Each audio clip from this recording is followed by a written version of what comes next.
Mesdames et messieurs, bonsoir. Vous êtes les bienvenus à cette conférence inaugurale du festival Megillah, c'est la 3e édition. Merci d'être là. Merci de vous faire les ambassadeurs de ce qui se dira ici. Il est des choses très importantes, très inspirantes que nos intervenants ont préparées pour vous. Mais avant toute chose, si vous le voulez bien, je voudrais vous laisser le soin d'écouter la présidente de ce festival en la personne de Madame Erika Djadjo.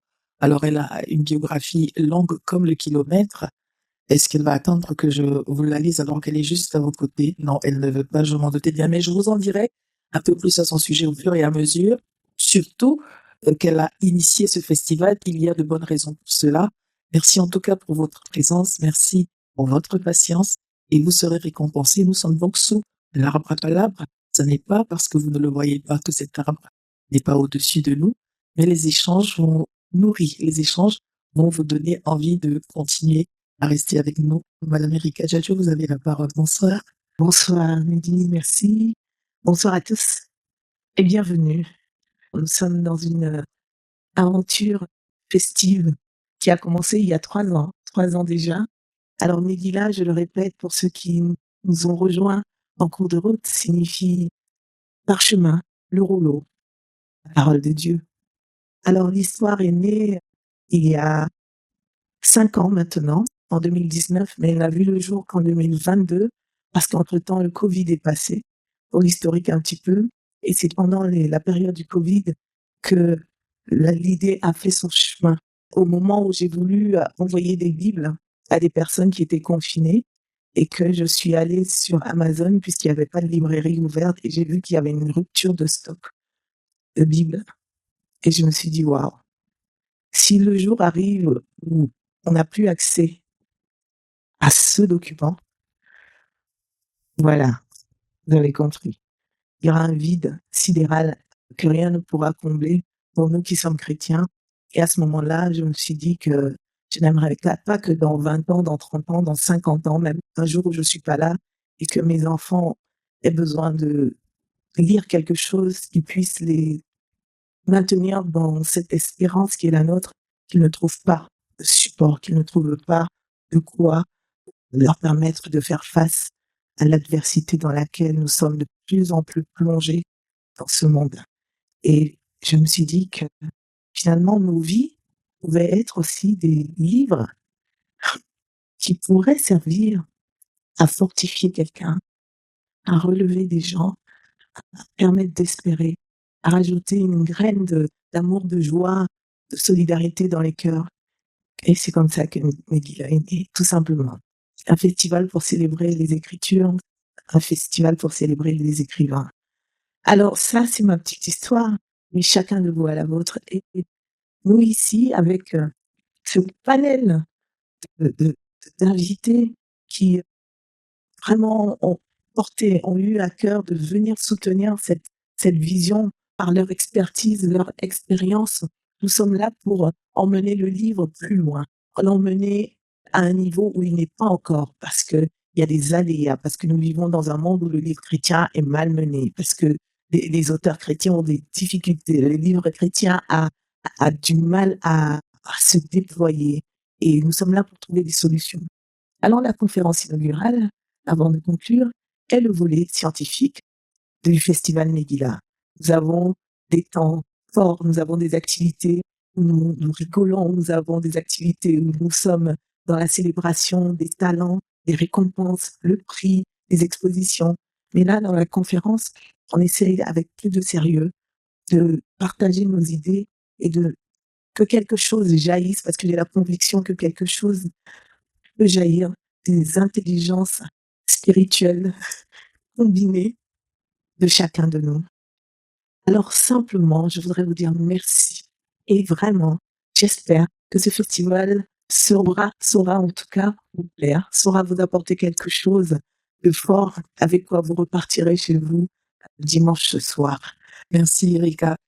Intelligence artificielle, ou plutôt intelligence, oui, intelligence artificielle contre intelligence spirituelle. La question qui s'impose, c'est comment fait-on pour que, dans une phrase où il y a le mot artificiel, on veuille penser que tout va bien? parce que, sauf si la langue française a changé sans qu'on nous en ait dit mot, quand on dit c'est un tout petit peu artificiel, on pense que c'est pas ce qu'il y a de meilleur. Et là, tout d'un coup, cette intelligence artificielle semblerait prendre le dessus. Je voudrais, si vous êtes d'accord, céder la parole à monsieur Stéphane Brentozit, qui est juste à mes côtés. Vous avez un micro, madame va vous prêter le sien. Alors, je disais qu'il y a des biographies. Je voudrais modestement dire que vous êtes professeur des universités.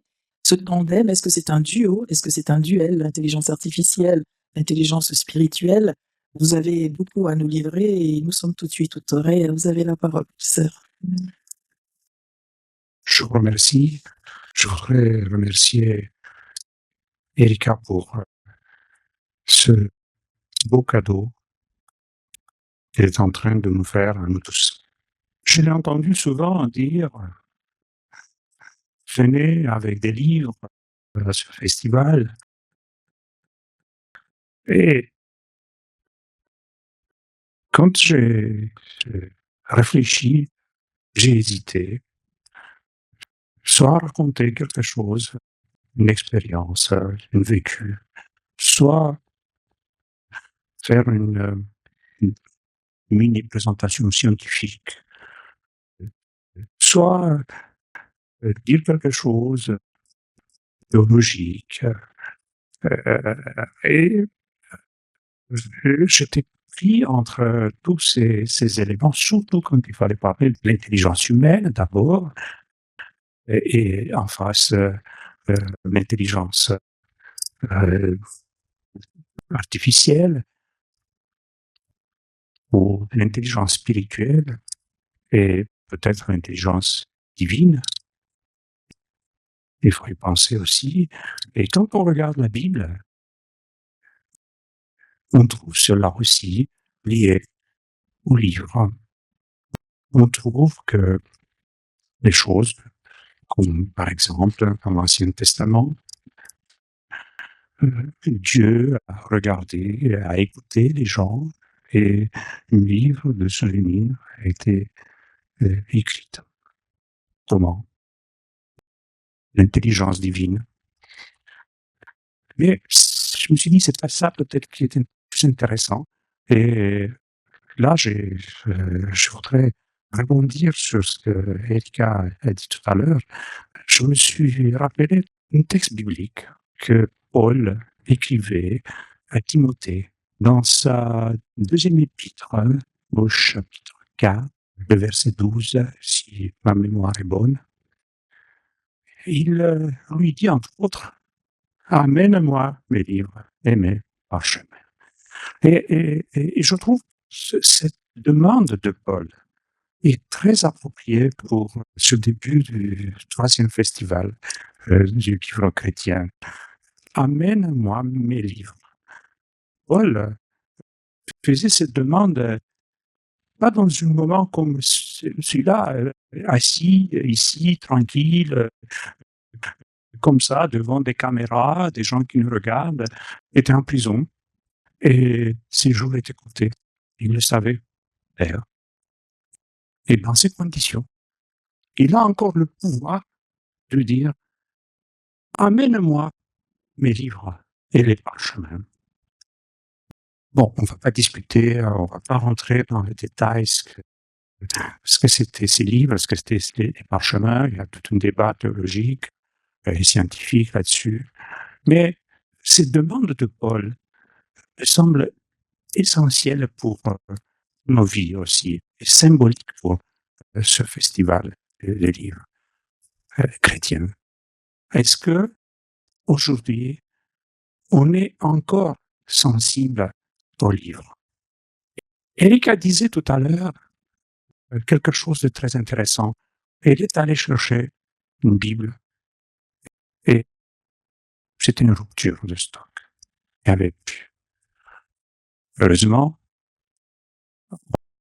on alimente les stocks et on va retrouver. Mais je peux vous dire que j'ai vécu dans un pays, à un moment donné, où c'était interdit d'avoir une Bible. Je me suis fait arrêter, justement, parce que j'avais une Bible, et Sur la Bible, c'est écrit Société britannique biblique. Et c'est de la contrebande. Ça vous fait rire. Sauf que, pour avoir une Bible à cette époque-là, c'était pas une chose facile. Quand quelqu'un me demandait, il voulait acheter une Bible, je pouvais pas lui vendre une Bible, même si j'avais. Je lui disais, je te prête ce livre, et tu regardes tant que tu veux. Parce que s'il était demandé ensuite, il disait, il m'a prêté la Bible, c'est sa Bible. Je peux vous raconter des histoires extraordinaires avec des livres, comment on a pu faire entrer des Bibles dans ces pays. Mais il faut faire attention à ce que nous vivons, parce que aujourd'hui, on a les livres. Aujourd'hui, on peut faire ce festival du livre chrétien. On peut écrire, on peut diffuser, on peut utiliser l'intelligence artificielle, on peut utiliser tout ce qu'on veut, toute la technologie qui existe, mais peut-être un jour ne sera plus possible. Et je vous invite, avec beaucoup d'humilité, de faire attention à cette liberté, de faire attention à ces possibilités qu'on a et de les utiliser aujourd'hui pour faire grandir nos connaissances, grandir notre foi, pouvoir montrer autour de nous les promesses de Dieu, mais son amour également. Je vous remercie. Merci beaucoup, professeur. Vous n'avez pas fini, la parole va continuer à tourner alors que vient de nous rejoindre sur ce panel un autre invité de marque, Pasteur David Goma. Bonsoir, Pasteur David. Je vous présentais comme professeur des universités, mais vous l'avez entendu dans son propos, monsieur et pasteur. Et ça n'est pas inutile quand on veut parler de l'intelligence spirituelle, quand bien même, je dois le rappeler, dans vos travaux de recherche, vous travaillez aussi sur cette question d'intelligence artificielle. Pour ceux qui viennent de nous rejoindre, vous êtes donc les bienvenus dans cette rencontre, une ambiance intimiste, je disais, un arbre à palabres, pour pouvoir palabrer, débattre de cette question d'intelligence. Comment est-ce que ce qui est artificiel viendrait donc prendre le dessus sur ce qui possède de l'homme, quand bien même l'homme possède lui-même du divin. Donc normalement, pour beaucoup d'entre nous, le match est gagné, on sait de quel côté. Cependant, je le disais à la présidente du festival, un festival comme celui-ci, des défis comme cela, le livre, mais il y a une autre réalité, vous l'avez abordé. Est-ce que nous lisons? Ne faut-il pas penser à réconcilier tout un chacun avec la lecture, tout simplement? Et ensuite, la lecture, chacun selon son couloir. En général, les personnes qui lisent vont même lire des livres, ce fût-ce que pour les contester, si vous voyez ce que je veux dire. Donc, si rien n'est fait pour être réconcilié avec la lecture, on aura peut-être des difficultés. Mais je ne voudrais pas confisquer la parole. Je voudrais vous entendre là-dessus. Madame, vous êtes Michaela Alexandra Tudor-Platosin. Vous êtes professeure des universités habilitée à diriger des recherches. Et je voudrais, dans votre longue biographie, déjà relever que c'est souvent que vous êtes dans les médias parce que vous êtes consultante pour l'AFP et pour le journal La Croix. Et sur la question de la vulgarisation de ce qui procède de l'intelligence artificielle et de vos domaines de recherche, vous avez certainement beaucoup de choses à nous apporter aussi. Vous avez la parole. Merci beaucoup à vous et merci beaucoup à Erika Djadjo pour la confiance, pour m'avoir invité. Et je vais rester sur cette idée de n'ayez pas peur. Parce que le principal problème de l'intelligence artificielle, peu importe le domaine, que ce soit, peu importe la profession, peu importe les passions, peu importe tout ce qui forme finalement notre vie, le principal problème, c'est la peur. Quand il y a quelque chose je me rappelle en 2022, au mois de décembre, un collègue m'a fait un texto. Il m'a dit, il y a un outil, le ChatGPT. On va avoir des problèmes dès le mois de janvier parce que nos étudiants vont faire du copier-coller. Donc, tout notre quotidien pédagogique et toute notre vie sera bouleversé. Ensuite, j'ai une doctorante qui maintenant est docteure et qui est écrivaine à succès, laïque. Elle m'a appelée, elle m'a dit, écoute, il y a l'intelligence artificielle, il y a le chat GPT. Moi, j'ai pas peur. ça m'a fait réagir d'abord dans ma tête et ensuite dans tous mes prises de parole, toutes mes réflexions, toutes les interventions ultérieures. Nous, on est en 2024, déjà on est habitué avec le chat GPT, avec ce que ça peut donner dans les différents domaines. Et j'ai compris que, tout en regardant en arrière, comme tout scientifique, à travers les lectures, parce que oui, on a beaucoup de ressources aujourd'hui. On a la célèbre Wikipédia ou d'autres choses et on a l'impression que tout de suite, on peut savoir tout sur n'importe quoi. Ce n'est pas vrai. La lecture à l'ancienne, c'est ça ce qui va nous donner la force de dépasser et de comprendre ce monde et de dépasser les défis de ce monde. Donc, je me suis rappelé que dans la période magnifique de la Renaissance, les gens ont eu les mêmes peurs. Par exemple, lorsque la machine à tisser a été inventée au XVIe siècle, la reine Élisabeth I, elle a dit non, j'interdis la production de machines à tisser parce qu'elle avait peur pour ces sujets, pour la vie de ces sujets, alors que ça aurait pu améliorer la vie de ces sujets. Aujourd'hui, on n'a plus peur de la machine à tisser. Pourquoi pas? Parce que nos ancêtres étaient plus culturels, disons, étaient plus arriérés que nous. Non, avec les révolutions industrielles successives, les mêmes peurs. Au XXe siècle, on est au XXIe siècle, mais au XXe siècle, lorsque le célèbre économiste le plus influent, l'économiste Keynes, vous connaissez peut-être bien ses travaux, il a vécu cette époque de développement technologique et il parlait des ravages que la technologie pourrait produire pour l'humanité. C'est comme le couteau, ça dépend de son usage. Donc l'intelligence artificielle, en revenant, je la vois pas comme un problème, je la vois comme une interrogation pour retourner au livre, à la lecture, pour retourner à nos pratiques et habitudes de se forger une base solide de connaissances, parce que l'intelligence artificielle est alimentée avec des connaissances, beaucoup de connaissances, plus de connaissances que nous. Mais l'intelligence artificielle travaille avec ce qu'on appelle des situations artificielles contrôlées, alors que l'humain, alors que l'écrivain chrétien en l'occurrence, il travaille avec ce qu'on appelle le vécu de l'humain, qu'il ne peut pas falsifier, qu'il ne peut pas transformer en algorithme, qu'il ne peut pas transformer en autre chose que dans des émotions très fines qui ne peuvent pas être implantées dans cet outil qui est l'intelligence artificielle, peu importe la complexité. Ensuite, l'intelligence artificielle, je termine, est aussi un univers qui est peuplé de nos symboles chrétiens. Oui, vous allez dire, mais comment? Vous êtes écrivain, certains d'entre vous, et vous savez peut-être,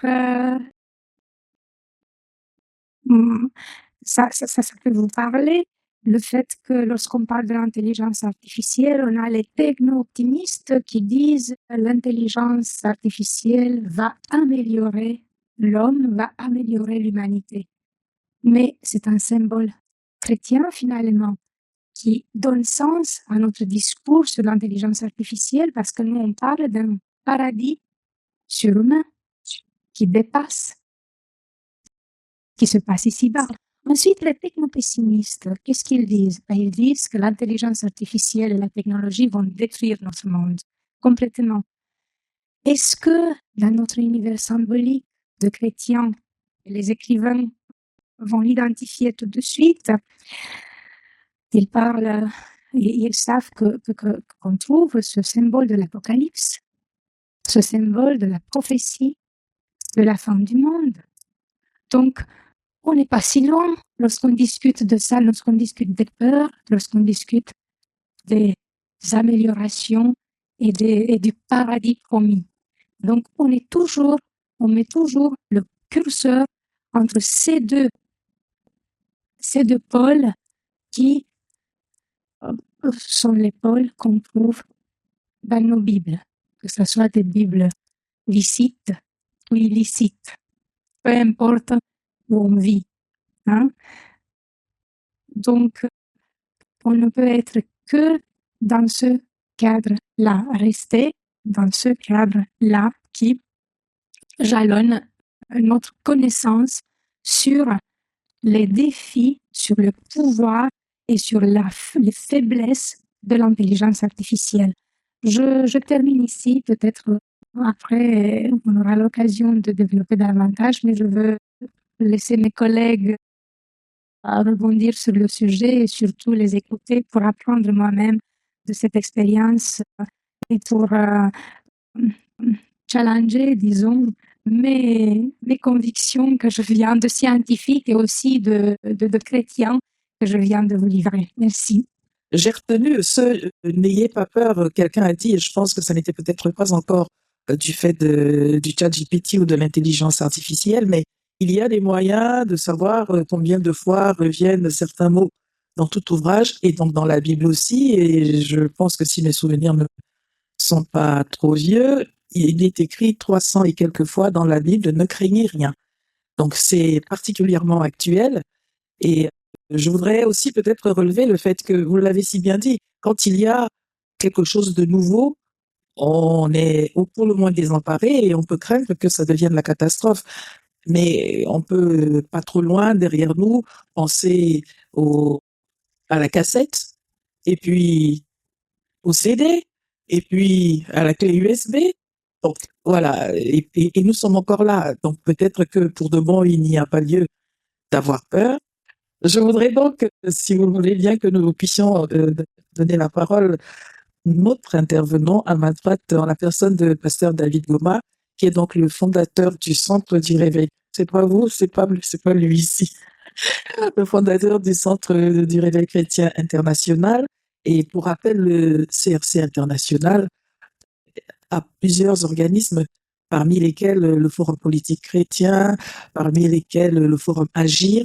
Je les cite pour dire que ce sont des actions qui sont résolument implantées dans la réalité et dans notre époque. Et donc, puisque nous sommes dans notre époque, faut-il avoir peur, pasteur? Ne faut-il pas avoir peur? Que faut-il faire? Comment faire pour que les uns et les autres se réconcilient avec le fait de lire, tout simplement, déjà, et donc, bien sûr, de les amener à lire la Bible en entier aussi. Et comment est-ce que tout cela ne resterait pas livresque, mais deviendrait vraiment, comme le disait Madame, finalement, que l'on le veuille ou qu'on ne le veuille pas, nous sommes le sel de la terre et la lumière du monde. C'est ce que je crois avoir retenu de ce que vous disiez, que le fait qu'on puise en ce que font les chrétiens, même sans le leur dire ou sans le leur reconnaître, il y a quelque chose qui se passe. Nous vous écoutons. Alors, donc, content déjà d'accompagner mon épouse, présidente du jury. Cela suffisait déjà à faire ma joie.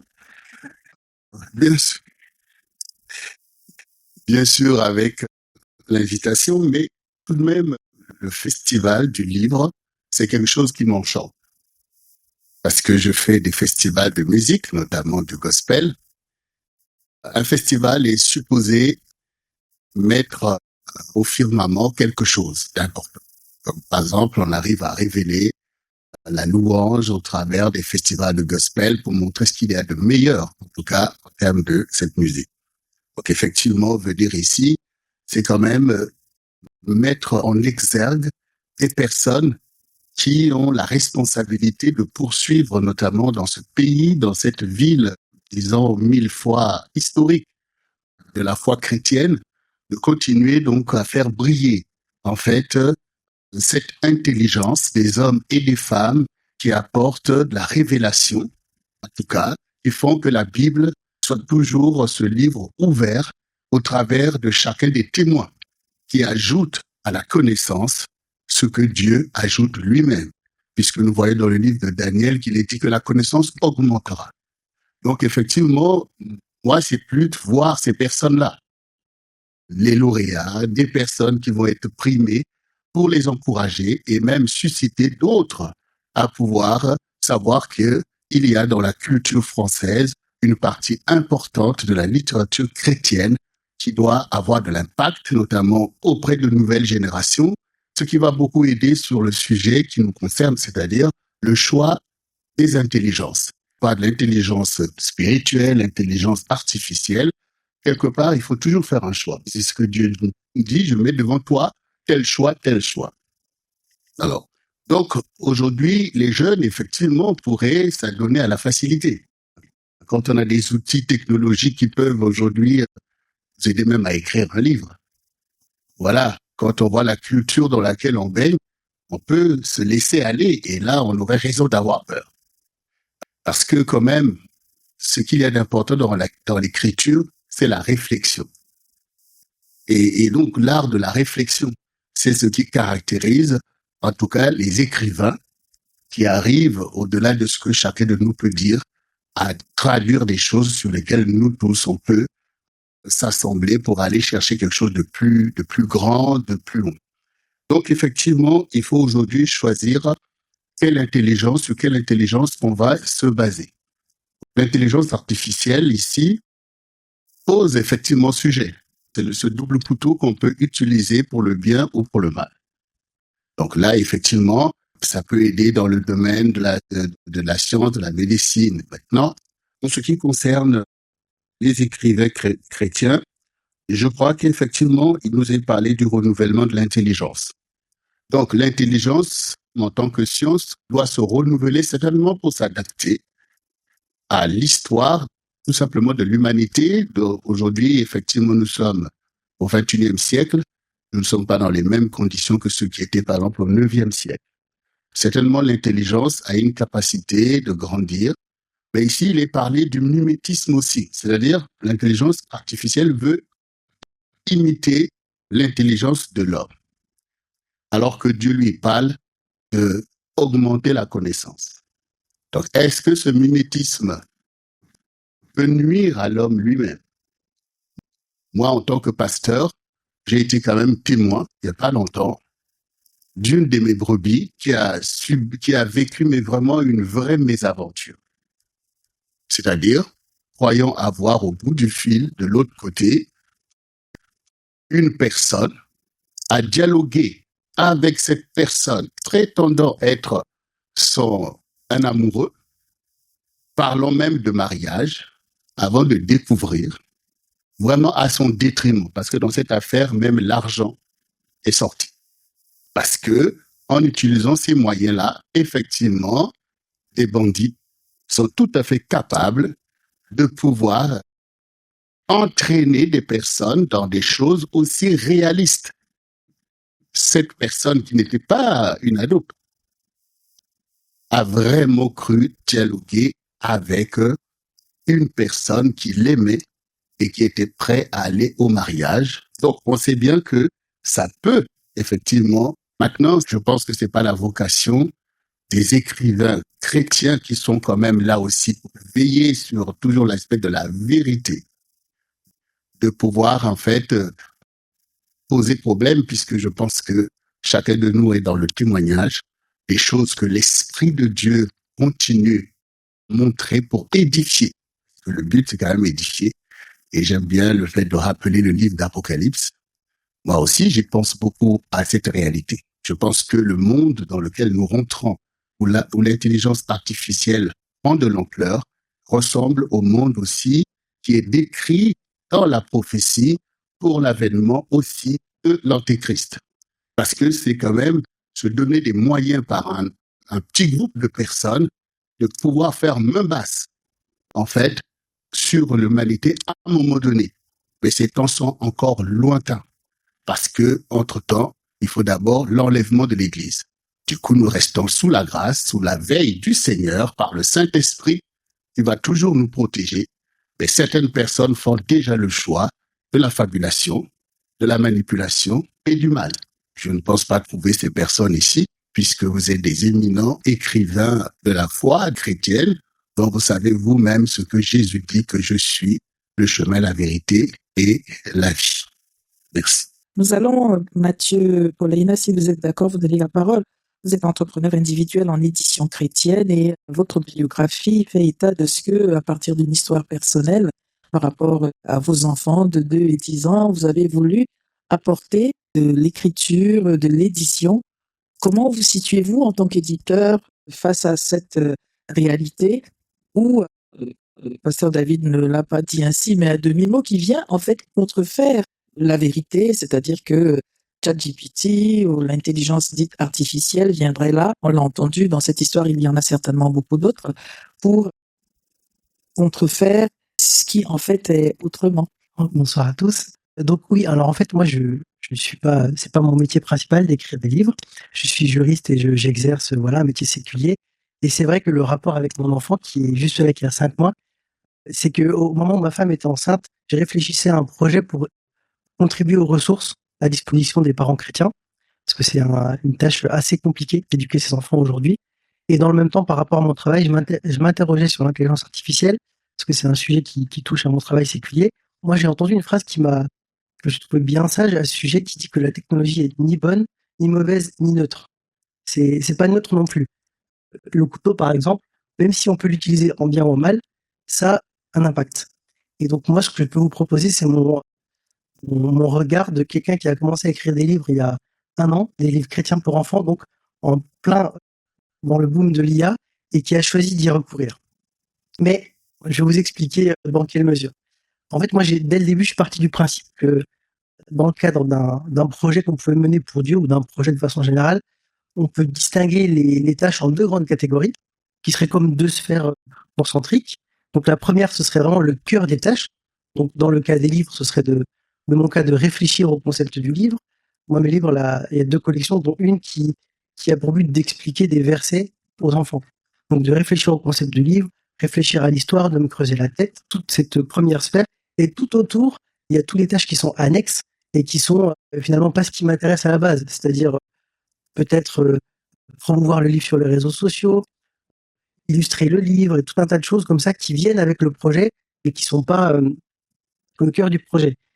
Et moi, le choix que j'ai fait, et c'est ce que je recommanderais aussi, c'est de limiter au maximum l'usage de l'intelligence artificielle pour le cœur d'un projet. Mais par contre, pour tout ce qui est autour, c'est un outil qui peut aider. Alors, les 3 raisons pour lesquelles je pense que l'usage de l'IA pour le cœur du sujet n'est pas bonne, c'est que d'abord, la première raison qui peut paraître évidente, c'est que si demain il y a une machine qui peut manger du chocolat à votre place et que vous aimez manger du chocolat, parce qu'il y a une machine qu'il faut le faire. Donc je pense que si vous êtes écrivain, vous aimez écrire, donc ce serait pas très. Enfin, je vois pas l'intérêt de demander à une machine de faire quelque chose, une chose à laquelle on prend du plaisir. Une deuxième raison aussi, et ça je pense que c'est bien de le rappeler aussi, c'est que je crois que dans le cœur de notre activité, en tout cas, on est meilleur que ChatGPT. Je pense. Que si on avait dit à ChatGPT de rédiger des interventions, ça aurait été moins bien. Dans l'intelligence artificielle, à la base, le postulat, c'est de répliquer l'intelligence humaine sur une machine. Voilà. Donc c'est quand même notre cerveau qui est le modèle. Et donc je pense que par sérieux, par professionnalisme et par respect pour les gens qui vont consommer les livres, je pense que ce serait de la paresse et ce serait un peu un manque de sérieux que d'écrire un livre avec ChatGPT quand on est écrivain. Voilà. Je pense. Après, si on est chanteur et qu'on a besoin de créer des textes pour promouvoir l'album, pourquoi pas, parce que c'est pas le cœur de notre métier, mais en tant qu'écrivain, je pense que ce qu'on fera, c'est toujours mieux que ChatGPT. Et j'ai fait le test avec le concept de certains livres. J'ai essayé de demander à ChatGPT de les écrire.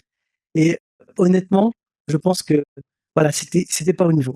Donc ça, c'est la deuxième raison.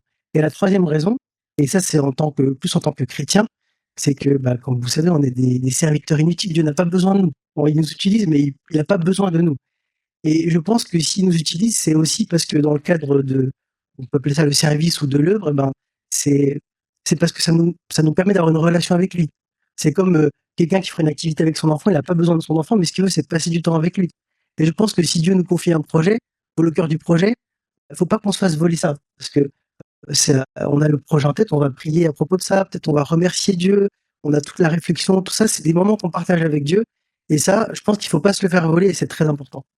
Donc, pour tout ce qui est le cœur d'un projet, et notamment pour moi les livres chrétiens pour enfants, je pense que l'intelligence artificielle n'a pas vraiment sa place, ou alors de façon anecdotique, c'est-à-dire comme j'utiliserai un dictionnaire des synonymes par exemple, ou voilà des choses anecdotiques.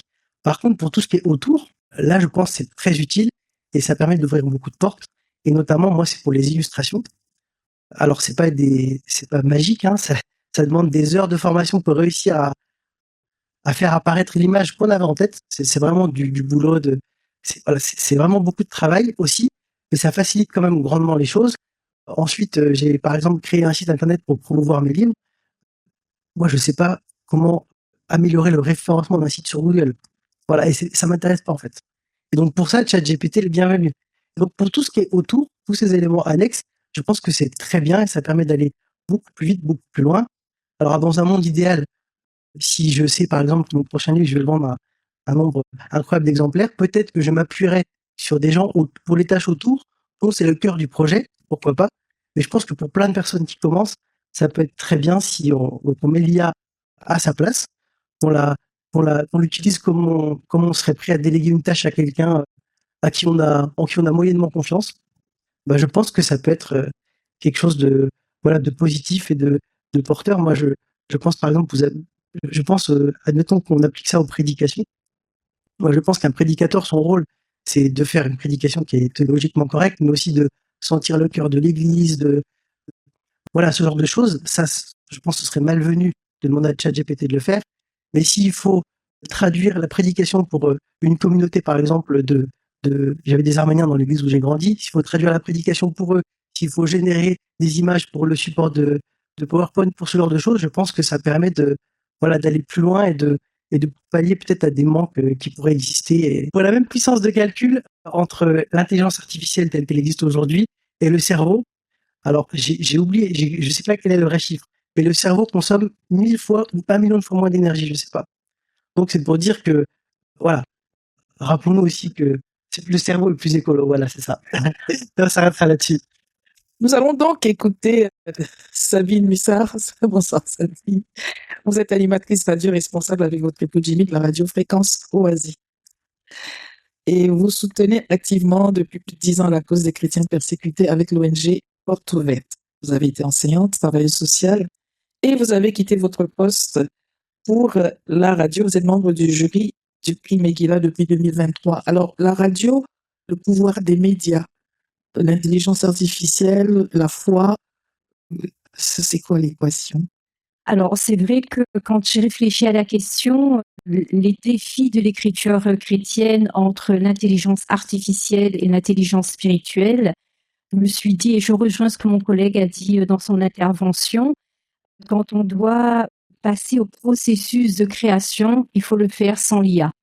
Parce que Dieu nous a dotés d'une capacité, et quand on se plonge dans la parole de Dieu, dans l'Exode, au chapitre 35, versets 30 à 35, je ne vais pas faire la lecture, mais il est question du passage où Dieu a appelé Betsalil pour travailler pour lui, et il l'a rempli de son esprit, il lui a donné tous les dons, toutes les capacités. Et je pense qu'en tant qu'auteur chrétien, il est essentiel de rester connecté à la source. On n'a pas besoin de se plonger dans l'intelligence artificielle pour trouver son inspiration. C'est essentiel de se connecter à Dieu. C'est lui qui nous donne la capacité, c'est lui qui nous donne la source d'inspiration. Et c'est essentiel d'avoir cette inspiration pour pouvoir écrire.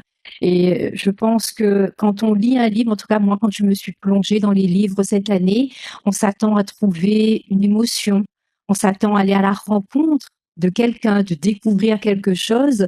On vibre quand on lit le livre, et si on ne l'a pas, l'intelligence artificielle ne peut pas transmettre ces émotions. Et donc c'est important, en tant qu'auteur, vous qui êtes là aujourd'hui, de pouvoir rester connecté à la source pour transmettre le cœur de Dieu à travers vos écrits. Ça, c'est essentiel. Et je rejoins ce que disait mon collègue quand il est intervenu pour le autour.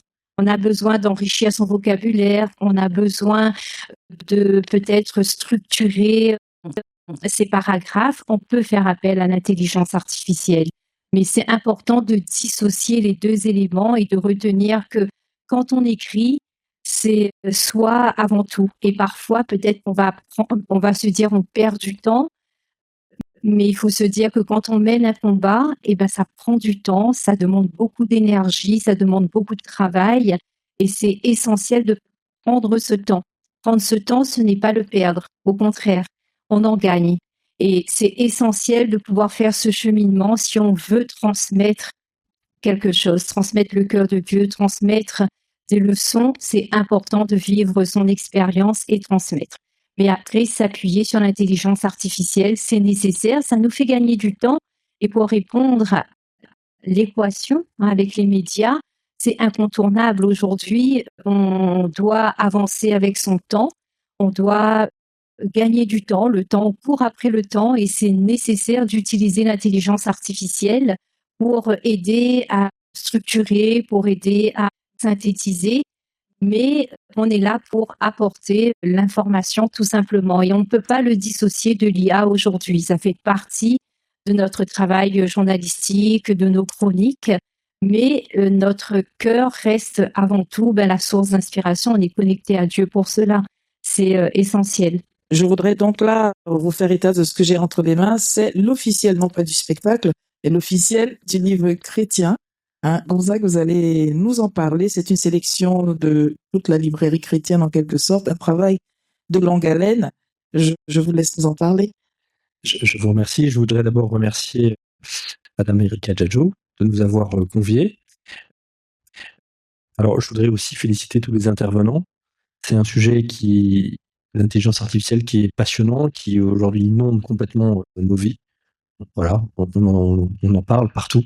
Ça envahit notre quotidien. Le thème de votre conférence, je le trouve génial. Il illustre une vérité. On aurait eu tendance, a priori, d'opposer intelligence humaine et intelligence artificielle, et vous avez choisi intelligence spirituelle et artificielle. Et je ne pense pas qu'il y ait d'intelligence humaine sans spiritualité. Donc le vrai sujet aujourd'hui, vous l'avez bien pointé du doigt, c'est l'intelligence spirituelle contre l'intelligence artificielle. Et là, je trouvais que c'était vraiment très très intéressant.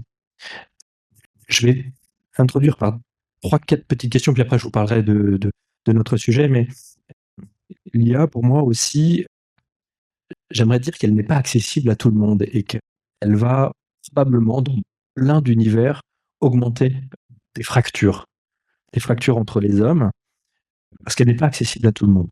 Voilà. L'intelligence artificielle, elle est utile pour les gens intelligents, qui ont des capacités, qui vont pouvoir s'en servir. Quand on génère une image, il faut rédiger un prompt, c'est compliqué, vous l'avez très justement souligné, et beaucoup de choses qui ont été dites vont aussi dans ce sens.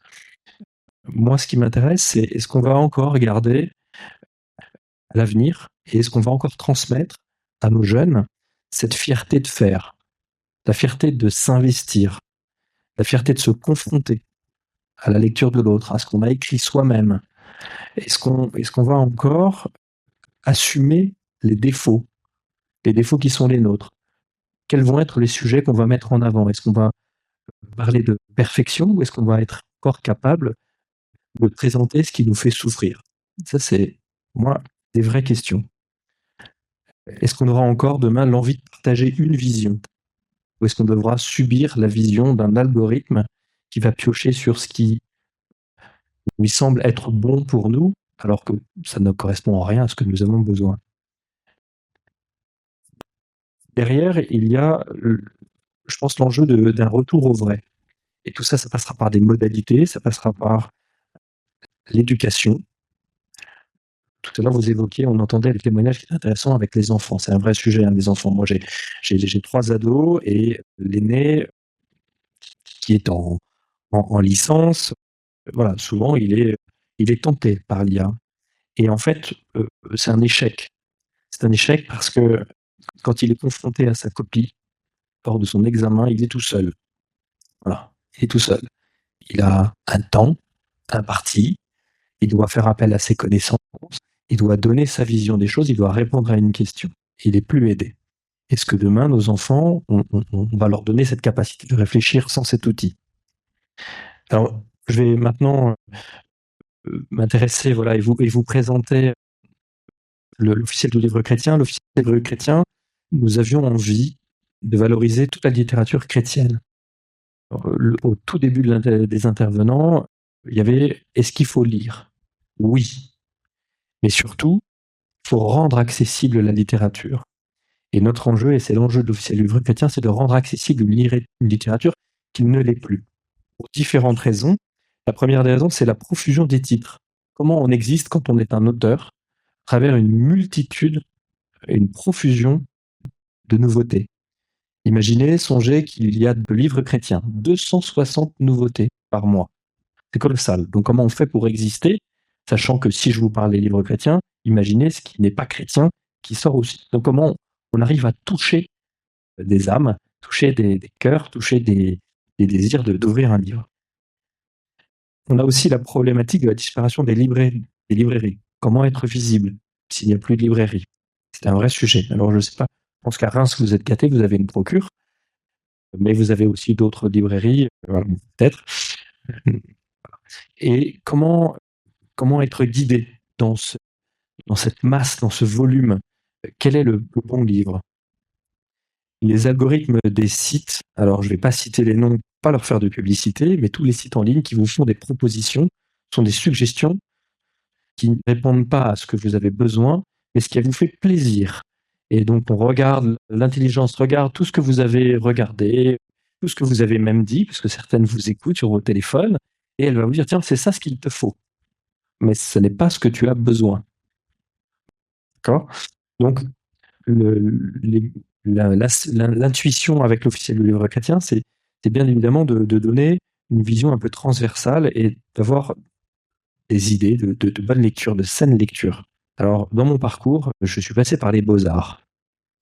Et je me pose beaucoup de questions parce que nous, on utilise, alors c'est très marrant, mais la couverture de l'officiel du livre chrétien, si chaque fois vous voulez la montrer, cette couverture, c'est une intelligence artificielle qui l'a faite. Puisque j'ai fait les beaux-arts, je me pose toujours la question, qu'est-ce que j'ai envie de voir? Chez moi, sur un mur, j'ai envie d'avoir une création d'un peintre. Quelqu'un qui a donné quelque chose, qui a passé du temps. Ça va m'inspirer, ça va me parler. Mais je ne suis pas gêné d'un point de vue commercial, puisqu'on doit donner beaucoup de choses rapidement. Je ne suis pas gêné d'avoir des outils comme ça, qui vont nous permettre d'aller vite, de faire des belles choses. Et vous savez, là, on avait un cahier des charges précis. Je préfère prendre un artiste qui fait son inspiration libre et l'avoir chez moi. Mais là, commander une œuvre de commande, ça m'agace. Je n'ai jamais aimé ça. Donc dire à un artiste, il me faut 2 personnages assis avec une voile, sur la voile, je veux ça, nanana. En fait, j'ai l'impression de trahir la créativité de l'artiste. Voilà. Donc c'est pour ça que on est dans un sujet, pour moi, les artistes, on peut faire des ouvrages en utilisant des œuvres déjà existantes pour illustrer, mais l'artiste par commande, j'ai toujours eu un petit peu de mal, même s'il y a eu des très belles choses dans l'histoire, on a des très belles œuvres qui sont des œuvres de commande. La dernière chose, et vous l'avez justement évoqué sur la peur, je trouve que c'est extrêmement intéressant. Croire que Dieu ne peut pas prendre le dessus sur une intelligence artificielle, c'est un manque de foi. Je vais aller plus loin, là je voudrais me mettre sous le contrôle d'un scientifique, mais Dieu agit dans nos vies, pourquoi n'agirait-il pas sur l'intelligence artificielle? J'écoutais un scientifique, Cédric Villani, je crois, qui disait dans une interview que, en fait, on avait des scientifiques qui réfléchissaient pour comprendre ce que produisait l'intelligence artificielle. C'est-à-dire qu'ils ont pensé un algorithme, mais ils n'arrivent pas à comprendre comment l'algorithme fonctionne et ce qu'il produit. Est-ce que c'est pas là où Dieu peut agir finalement? C'est que dans la foi, hein, on peut imaginer ça. Mais pourquoi pas? Il agit dans nos cœurs, il agit dans nos vies de manière immatérielle. Pourquoi n'agirait-il pas, ne viendrait-il pas prendre la main sur l'intelligence artificielle? C'est une ouverture. Merci Gonzague Meunier. Je suis dans le confort d'avoir à ma gauche et à ma droite un pasteur de chaque côté. Donc je voudrais terminer et vous laisser avec ce verset. Si je me trompe, ils vont monter au filet. À votre foi, ajoutez la science, à la science, la tempérance et les pasteurs. Et ainsi de suite. Merci beaucoup. Merci pour chacun. Merci pour votre participation. Sentez-vous libre de continuer à échanger autour de ce sujet et d'autres encore. C'était un plaisir. Merci aux panélistes. Merci pour votre patience et votre écoute. Merci.